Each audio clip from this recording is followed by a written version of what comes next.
Hello and welcome to Edinburgh Watch Company. My name's Jonathan and we're up here today at Knockhill Racing Circuit in Fife. We're here today with Aiden. How are you, Aiden? Good to meet you. For those of you who don't know Aiden and haven't seen the video earlier this week, we have been invited to sponsor Aiden this weekend as he's taking part in the British Touring Car Championship up here at Knockhill with Laser Tools Racing. So it's really good to be here with you today. So this video today, I really just wanted to talk a little bit about Aiden, about the British Touring Car Championship, what's going on. I know a lot of you love your cars as well as your watches. You'll know that I've been involved in motorsport from a very young age, and I'm sponsoring other racers up here in Scotland, and to get the opportunity to be involved with such a big championship and through Aiden's invitation is really exciting. So Aiden, welcome. Tell us a bit about you and your racing career. So when we spoke actually before shooting this video today, it went from a very young age and in the world of banger racing, wouldn't it? Yeah, I'd never had the route that most people have through karting and kind of travelling throughout Europe. I used to drive around in circles effectively in Lochgelly in a Honda Civic. A bit different from the Honda Civics you see in the British touring cars, more one you see in the scrapyard. Kind of all £90 worth, kick the windows out and off you go racing. So that was my background. That's where racing started for me, and it all came from watching my dad, watching my team manager today, Potsy. They have been friends for who knows how long, and I grew up as a young kid watching them race stock cars, and that's where my love for motorsport came, and that's why I wanted to do it. So we started from that, and somehow I've now found ourselves in British touring cars. So I guess that's one of the many channels that aspiring motor racers can get into racing with. Like, I guess that's what you call grassroots, like autocross and other forms of doing it. You talked about £90 there, kicking the windows out and having a go. That's quite a contrast to this wonderful vehicle we got behind us. Very roughly, if we were to set up one of these from new, what would it cost? Yeah, I mean, you're looking, you can spend £250,000 to develop a car, kind of no expense spared. If you want to then develop your own engine for your car, it's another couple of £100,000, I believe. That's not something we do. We run the championship engine, but it kind of shows how much money is involved in a competitive British touring car. So yeah, it's quite a difference from where I started. Some of the contacts still there, but it's just a hell of a lot dearer. I know I've watched the touring cars up here for many years, and it is a really close championship, and I think the times are so similar. I think the cars are so similar. It is just really exciting. So let's go back to the days at Lochgelly and racing the Honda around there. So once you'd finished that, what was next for you? For me, with my family, I was never forced any direction. At first, the reason I never done karting, I was football I was interested in, kind of pro youth teams, and then along came racing, where I found my love for that, and I'm fortunate enough where my family will do everything they can to help try and push me as much as they can in whatever I want to do. So from that, we had no knowledge of racing. It's not something no one in my family's ever done before. So my dad kind of tried to learn about it, tried to see what was right, and along came Fiesta Juniors in 2012. A season of that, and then 2013 was my first year of senior racing up here at Knockhill, the SMRC, and I'd done Fiesta ST Seniors and the Mini Cooper Seniors at the same time. And that same season I made my debut as a spotty faced 16-year-old in the British Touring Car Championship. So wow. Yeah, I mean, I've not got a big story of how I built myself up to touring cars. We kind of just stumbled our way through and found ourselves here early. And so yeah, to go from that, initially joining, getting lapped, to having our own team and being race winners, it's been a fantastic journey for us all. Yeah, I think it's phenomenal success. I mean, it's probably what you were dreaming about, you know, in your early teens, to actually be doing it, and now to be racing in the touring cars. How old are you now, Aiden? 22. 22. 23 on qualifying at Silverstone the next meeting. Yeah, so and I picked up on one really key word there that's important to anybody that races or any competitor. You mentioned the word winner, BTCC. let's go back to that. Tell us what happened. Where was it? Donington. Yeah. Donington Park was my first ever win. It was one of those races. I mean, I always remember. I'll never forget it. You have the team saying at the time, I think we had 1 or 2 podiums. One podium outright, one came from after the race, kind of Clark's reversing a position. So yeah, I remember the team saying, don't worry if you fall to 4th or 5th, just try and get some good points. I remember getting into the lead, seeing Matt Neal come through to 2nd, and having that high, thinking I'm going to win, to thinking, oh no, here comes Matt. A driver like Matt in the Team Dynamics Honda has headlights you don't want to see when you're pushing for your first win. But yeah, we managed to keep ahead, manage the gap, and I think it's a feeling that I'll never forget. It makes all the downs you get in racing is worth it for those ups. Driving into the holding area, surrounded by your family, friends, team. The team's like, we're a family-run team. The team is like a family to me. So to see everyone tearing up, it was a special feeling that we dreamed about, and one I'll definitely never forget. I guess there was quite a party at home that night, and no doubt the weeks that followed that. So back then, you were racing, what car were you driving at the time? The Mercedes A-Class. Right, and that's the one you've been racing until fairly recently, until you've got into the Infinity one. We'll actually have a look a little bit later on at the actual car itself, because I think it'd be really interesting for you to actually know a little bit more about the detail of the car, because when we see Honda Civics and Mercedes and Infinities here, I guess we'd kind of think, well, they must be very similar tuned versions of what we actually see on the road, but they're not really that close, are they? But we'll have a closer look at that shortly. So we're up here. It's Thursday afternoon. Tomorrow the teams are going to. And right now you can just hear all the activity going on out in the pits as all the rigs are being set up, all the motorhomes. It's quite amazing. And in fact, having a quick look around the behind the scenes here, it's a bit like a hospital, isn't it? I mean, the precision to which everything sets up, even watching you putting the Edinburgh Watch Company sticker on the back of the car took you 15 minutes, which would normally take me about 10 seconds. But it just goes to show that I guess when you're racing, that attention to the detail when you're on track and all the preparation with you and your team is what makes the hundreds of the seconds, the thousands of the seconds that gives you that lap time that gets you on pole or up the grid, and then I guess that consistency as you're actually on track. Yeah. I mean, that's the thing, especially Knockhill. As you mentioned earlier, it's such a close championship. There's some tracks where it can be a second a lap covers the top 20. It usually covers even more than that at Knockhill. So all that fine detail, whether it be back at the workshop, setting the car up, the engineers looking into data, me as a driver kind of assessing the track, looking at curbs, runoff, lines. When you put all that together, it's a lot of work for maybe only a tenth, but that can be a handful of places, which can be a massive change to your day come Sunday, race day. So yeah, it's a lot of work to go into it, but that's why the British Touring Cars is the British Touring Cars, with the following, the fan base, and the fantastic racing. And Knockhill it's a great circuit. I think I was going back to 1987 where I was piloting a Fiesta around here, not with that much talent, had a few offs myself. It was certainly very competitive at the time, but I know it has a great reputation. Obviously this is your home track, but even for the touring car guys that do all the circuits, not only in the UK but perhaps raced abroad, Knockhill is still quite a special place, isn't it? It's a challenging circuit, it's quite short. How do you find Knockhill? Knockhill will always be a special track to me. It's where, as a junior, I've done the majority of my racing. Knockhill helped me out a lot when I was trying to get track time, which was difficult to get as a teenager. So it's almost like coming home to an extent, as silly as that sounds. You see all the faces you've grew up in the kind of racing world with, and it's always a great experience coming back. Being one of only 2 Scots on the grid, myself and Rory, it's the home support's always special. But yeah, as a track to drive, it's like no other. You speak to all the drivers in the touring car grid, and everyone talks about how much they love coming to Knockhill. It's frustrating to race on because it's nearly all right-handers and so tight.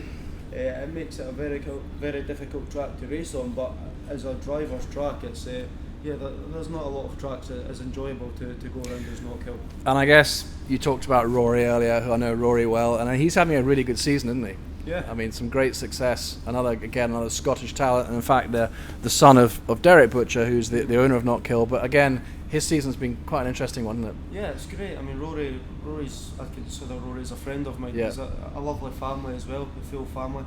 Gillian, obviously with Gordon, Derek, as you mentioned, and yeah, it's good to see Rory doing well. It's great as well for RCIB Insurance Racing. Mike from RCIB, he helps us as well. Obviously, you can see him on our car as well. And yeah, Mike, like yourself, someone who puts a lot into to helping people within motorsport, and it's great for him to get good results, and for how hard Rory works to make sure he's on the grid. He's definitely a driver that deserves the good results he's getting. I think, talking about sponsorship, I mean, looking around here at the side here, we can see Laser Tools Racing. I mean, that is your main sponsor, and they've really been behind you and supporting you for a while. I know, having been in Halford, seeing Laser Tools around, so a very, very prominent brand here in the UK, but they're a big supporter of you, aren't they? Yeah, I mean, Laser Tools is the reason why we're probably having this chat now. I remember... It's not for Edinburgh Watch Company, I should add, nothing like that. No, you know what I mean. Yeah. Take it back. So with Laser, I touched on it my debut when I was 16. Yeah. I never had that was a one-off shot. Yeah. And to be honest, we were quite naive. We didn't realise how big touring cars were. Yeah. It was kind of cameras following me on STV News at the time for being the youngest in history, and turning over my shoulder to see who was behind me, that there was cameras, and realising, oh wait, this is for me.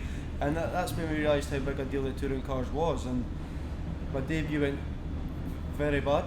the engine blew up on my first practice, so I went into race 1 with only a handful of laps. No setup, the car was a slower car, then had the power turned down, so a lot of issues.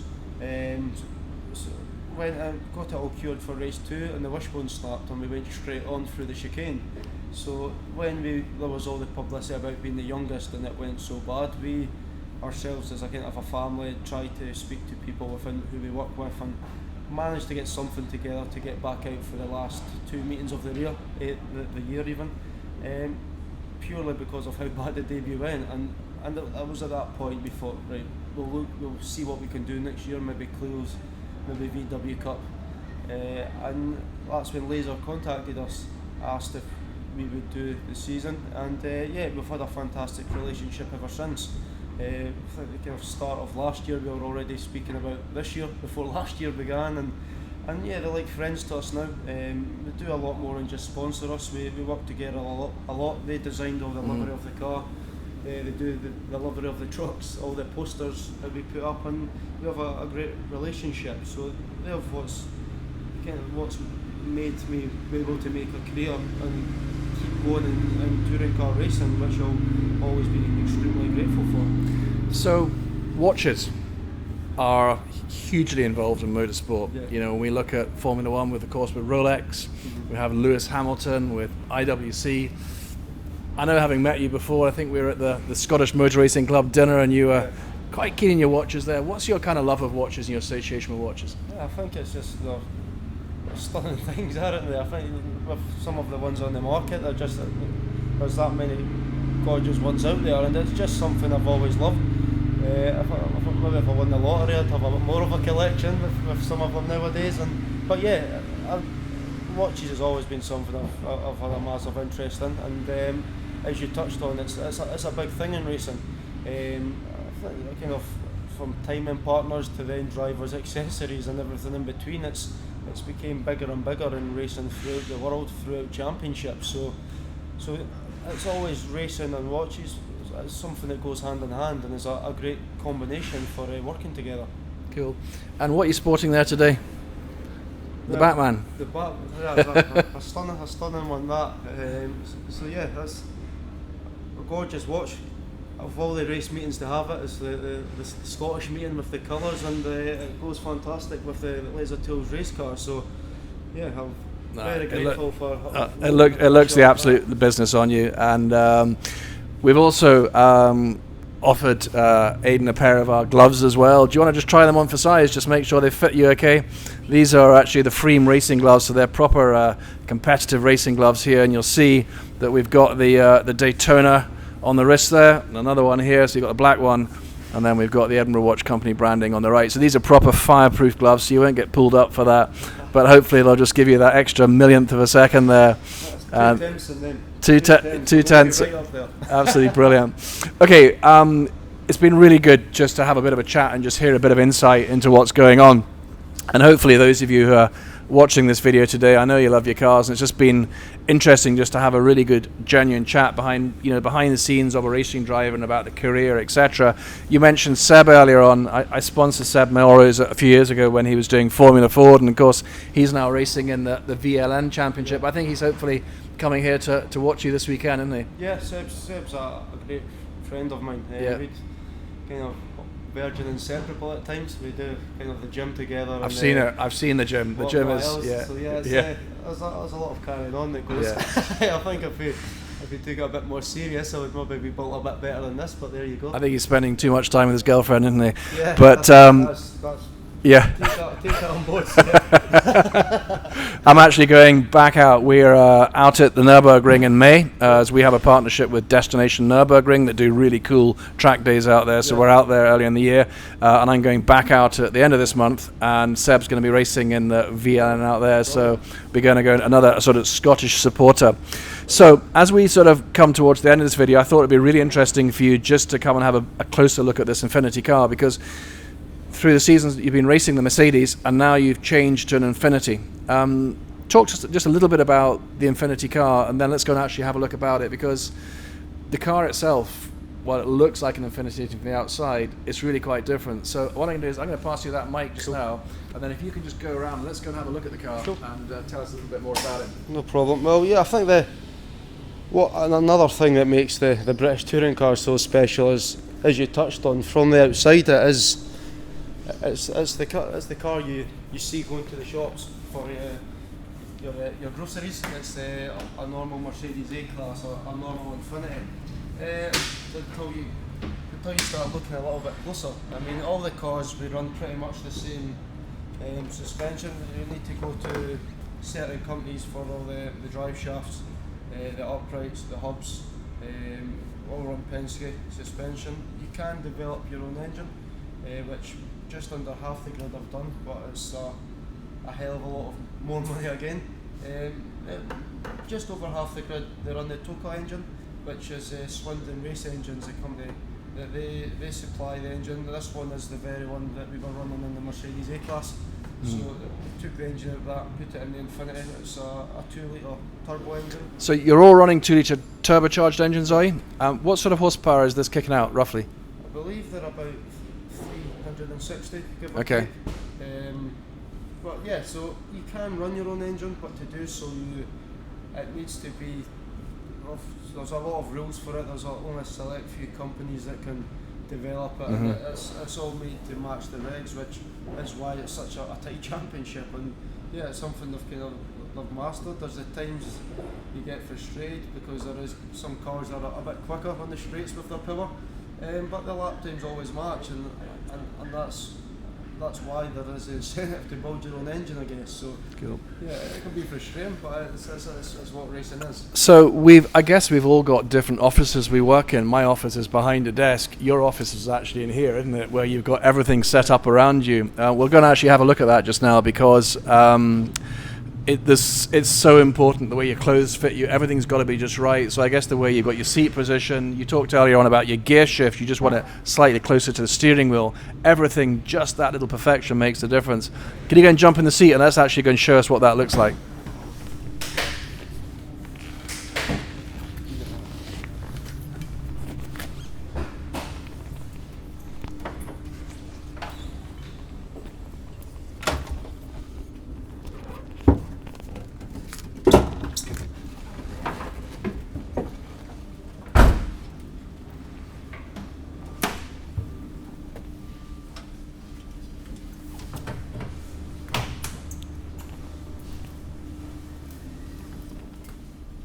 Yeah, so as you touched on, everything is really the whole way I'm positioned is all about trying to get all the little extra bits you can. The race seat, we work with the race tech seat with Cobra, so that's all fitted to me. So the idea is if the seat's fitted to you and you're not moving at all, every little bit of movement from the car, you effectively feel it through your bum, and you're not kind of feeling yourself moving and giving yourself false feelings. It's all designed so you don't move at all. The seating position, we've got it as far down and as far back as it goes. You can't really see much out the window, to be honest. You definitely can't see the ground, but when you're racing, you're always looking that far ahead. You're never looking where you are on the track. You're looking for a break point. As soon as you're getting to it, you're already looking to the apex. Once you've turned in, you're looking to the exit. So seeing where you are, as daft as it sounds, isn't actually that important. So what's more important is having all the weight on the ground, further back, trying to be in the centre of the car. Our gear selector, it's a bit make do just now. This car was obviously already built, and for me, we had to get the gear stick a lot higher and closer, just for going from the steering wheel to the gear stick, especially if you're mid-corner trying to go down the gears. It's just less time, and you're not having to try and search for it, as silly as it sounds. Through doing that, we've got for changing the valve for the brake balance.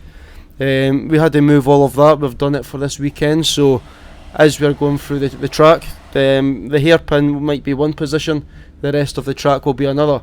Before it was down there somewhere, so you'd have to loosen your belts and try and find it. So we've now changed that for this meeting, just to make sure that as we're going round we can get really every last tenth we can, having the car, rather than having to compromise. We want a certain balance for some of the track, a certain balance for the rest. Even daft things, changing the mirror, lowering the dash, there's all these little things just for vision, for when you're in a race scenario. It's trying to make me as a driver as comfortable as I am. When you feel comfortable, it's you're just in a better kind of state for driving. But as we said, this is going to be the third race meeting for this car, and there's a lot to learn. The big thing is when I go to change gear and try and open the door, because I'm used to sitting on this side of the car for the last 4 or 5 years in the Mercedes A-Class. I'm now left-hand drive. You'd be surprised how many times you lift your left hand up to change gear and forget it's on the right, just out of instinct. Another thing being rear-wheel drive, with the rear-wheel drive touring cars, there isn't a lot of feeling through the front brakes, so you usually realise you've locked up when there's a big puff of smoke in your rear mirror. You don't get the feeling. So we're now running the new dash here, which we weren't running in the Mercedes, and we've had to try and program a system that through these lights on the side that will indicate the front right wheel locking up. This one will indicate the front left wheel locking up, as well as your shift lights for changing gear. So we are now trying to take corners, trying to check on lights as well. So it's just another little thing we've had to learn. So that's what it's all about. This is a learning year, and we'll just keep progressing. Brilliant. Aiden, that's really good. Thank you so much for talking us through that. I think it's fascinating just to get such a close-up of the actual car itself, and just to hear about how the setup is so important at the back of it. So the car is absolutely amazing. As you can choose, we're actually going to just do a little bit of filming at the back there. You can see now the back and all the sort of downforce you're getting from those rear spoilers, which I guess is really important again with your rear-wheel drive there.